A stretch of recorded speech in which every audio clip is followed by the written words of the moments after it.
ഇരിങ്ങാലക്കുടയിലെ election വിശേഷങ്ങളിലേക്ക് ഒന്ന് പോയി നോക്കിയാലോ. കാര്യം തൃശ്ശൂർ ജില്ലയിലെ തന്നെ സ്റ്റാർ മണ്ഡലങ്ങളിൽ ഒന്നാണ് ഇരിങ്ങാലക്കുട മണ്ഡലം. ഇത്തവണ ഇരിങ്ങാലക്കുടക്കാർ ആർക്കൊപ്പം നിൽക്കും?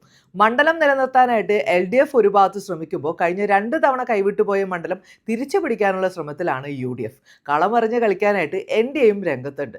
3ാം പിണറായി സർക്കാർ വരും എന്ന പൂർണ്ണ ആത്മവിശ്വാസത്തിലും ഇരിങ്ങാലക്കുടയിൽ നടത്തിയിട്ടുള്ള വികസന കണക്കുകൾ എണ്ണിപ്പറഞ്ഞുമാണ് ഉന്നത വിദ്യാഭ്യാസ മന്ത്രി LDF സ്ഥാനാർത്ഥി ഡോക്ടർ R ബിന്ദു ഈ തെരഞ്ഞെടുപ്പിനെ നേരിടുന്നത്. എന്നാൽ ഇരിഞ്ഞാലക്കുടയിൽ 3 തവണ വിജയിച്ച പരിചയസമ്പത്ത് വേണ്ടുവോളമുള്ള കേരള കോൺഗ്രസ് നേതാവ് അഡ്വക്കേറ്റ് തോമസ് ഉണ്ണിയാടനാണ് UDFന്റെ ഇത്തവണത്തെയും സ്ഥാനാർത്ഥി.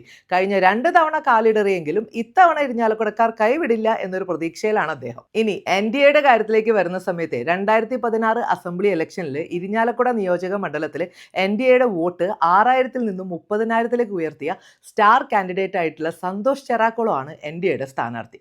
സംഭവം എന്തായാലും മത്സരക്കളത്തിൽ ഒരു മന്ത്രിയുടെ സാന്നിധ്യം ഉള്ളതുകൊണ്ടും പലതവണ വിജയക്കൊടി പാറിച്ച തോമസ് ഉണ്ണിയാടൻ മറുവശത്തുള്ളത് കൊണ്ടും ജനകീയനായിട്ടുള്ള സന്തോഷ് ചെറാക്കുളം ഒരു പോർവിളിക്ക് ഇറങ്ങുന്നതുകൊണ്ടും ഇരിഞ്ഞാലക്കുടയിലെ ഇത്തവണ തീ പാറും മത്സരമായിരിക്കും. മണ്ഡലങ്ങളിലൂടെ സപ്പോർട്ടഡ് ബൈ ICL FinCorp.